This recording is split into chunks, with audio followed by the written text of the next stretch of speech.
Hi, everybody. This is Jean, and we have a very special exhibit this month.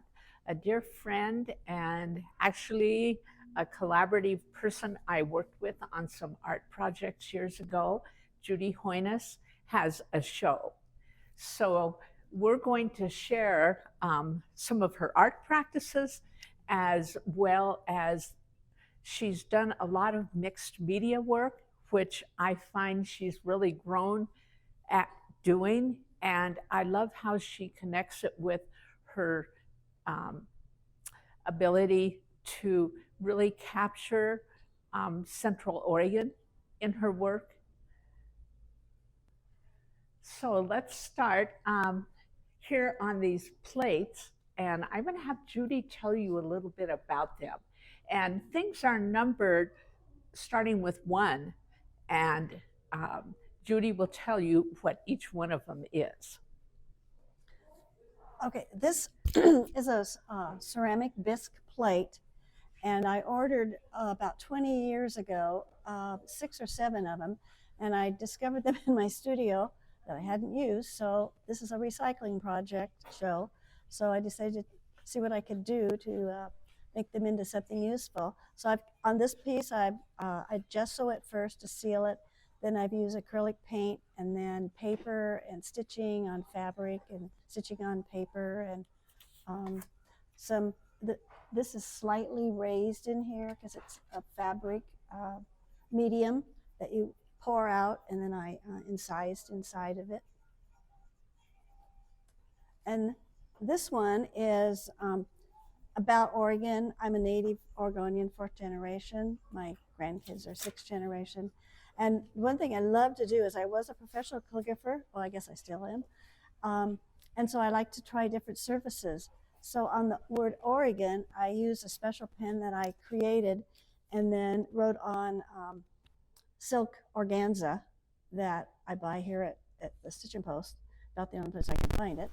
And that's the only really new thing I have. And the rest of it is paper and fabrics that I've printed, stamped, painted, stitched, hand stitched, drawn on top of, torn apart, did the same thing over again. So I'm taking my recycled pieces and then further pushing them into more of a surface design and patterns. And the yellow one is same thing, bisque plate with the gesso surface to keep the paint from soaking into it because it's bisque fired. And lots of odds and ends of fabric, and there's drawing and painting and printing and some of the techniques that I use in my painting because I'm also a painter. And then these are little bits of fabric that are sewn together and added throughout. And then I have 3 pieces of collage fabric and paper that are stitched. And these are framed and matted. And this one particularly has a lot of stippling from the back reverse side to show little holes and lights and darks, shadows that they cast. And it's a lot of drawing and painting again, using watercolor crayons for the color. This was also the same as this one. I've done some stippling or punching you can call it, and a lot of stitching. There's a little bit of horsehair. I have coming up, you'll see some more examples of horsehair that I've stitched together, and different fabrics that I've accumulated over the years. And this one is one I really enjoyed doing. It's one of my favorite colors is the purples and the greens. And this is actually wool roving that I've pressed out in here and then stitched over, trying experiments with just using roving instead of fabric. And it's really a delight. It's really fun. Kind of, you don't know what to expect each time, which makes it more exciting for me as an artist to work on. Then the next group are small canvases that I have covered with pieces of fabric that I have painted and decorated and taken out from other pieces that didn't work. And they've been hand stitched, and some of them are also, there's some marine machine stitching on top of. And then here's some landscapes where I started doing even more hand embroidery through the back side of the canvas. Really I really enjoy doing something like that. It makes for a little bit different piece. I've even trying that in my really large acrylic paintings to add an interesting texture. And a lot of these are silks and linens and canvas and some unknown material. I'm not sure what's in some of these. Again, two landscapes that are about 10 by 10 in this one. And again, paper, everything, there's nothing that I won't try and see if it works. Some of these I've had to take stuff off because it just didn't work for me. But and this one has a lot of paper that's been stitched, a lot of oriental papers that have been stitched, and then I have a whole bunch of plates that I've carved, and I will often ink those up with acrylic paint and then take the paper and the fabric and sit them on top and create a print from the top of that. Then the next group are my, I call, well, my recycled dresses. They're dress for less theme, I'm calling it this time.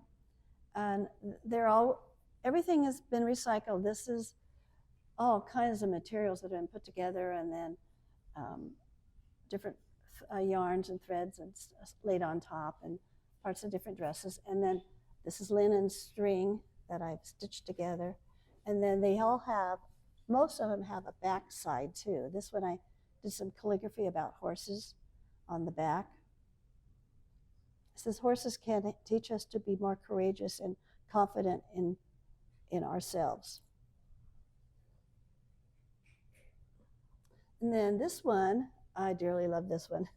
This is horsehair. My granddaughter is a equestrian, and so she works at the barn and brings me home horsetail hair. And so this is all hand stitched, and it's fabulous to work with. Really liked it.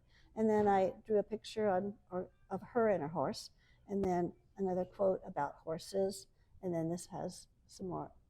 And it's to be very unfinished looking, like, you just can't do that precise work when you don't have the time or the money. This one is kind of fun. I have an assortment of old wedding dresses. I just cut the sleeve off, added these straps to the top, and then add some more of this linen, I don't know what you would call it, a piece together, sewn together pieces. So, and then this one is also horsehair, and this is my granddaughter's horse. And there's another horses lend us wings that we lack. And this all goes together, that square nail with the old wood and the horse on top. And then this has some things on the back. And this is a piece of wood that I found walking one day in the forest. And then this one is experiment. This is relates. This is the front. I have done all the drawing and the stitching. And then this is the other side to kind of help tie the piece together. And this is a millinery yarn that I found a whole roll of. And then this one is a antique C-clamp iron one, pretty heavy. And then I just used, I found a roll of something in construction. I can't exactly say what this mesh is used for, but I brought it home, and so now it's starting to appear in some of my pieces. And then I've added some wire to the bottom and stitched right over this to create the pattern. And then this one includes the antique hanger, and it's an iron key that I've had for years and years, and I decided it's time I need to use it. And again, it's hand stitching and machine stitching, and kind of a cape made out of silk. I think it's silk gauze.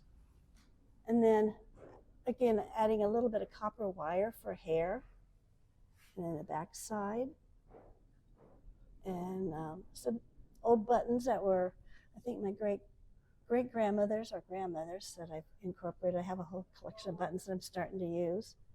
And then wool roving, and I just put it all together and start sewing.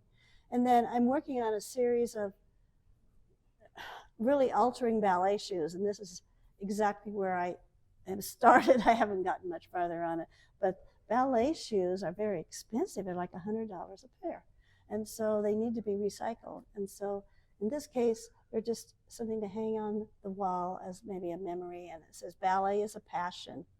And I've done some quick gesture drawings of ballerinas, and then this piece of wood that I found I thought worked well with that. Well, I hope you've enjoyed listening to Judy. I love the stories that go into her work, and it's been this way since I first met her. And we will be having a reception for her on Friday from 4 until 6. And you could come and meet her, and that would be wonderful. So I hope we will see you then.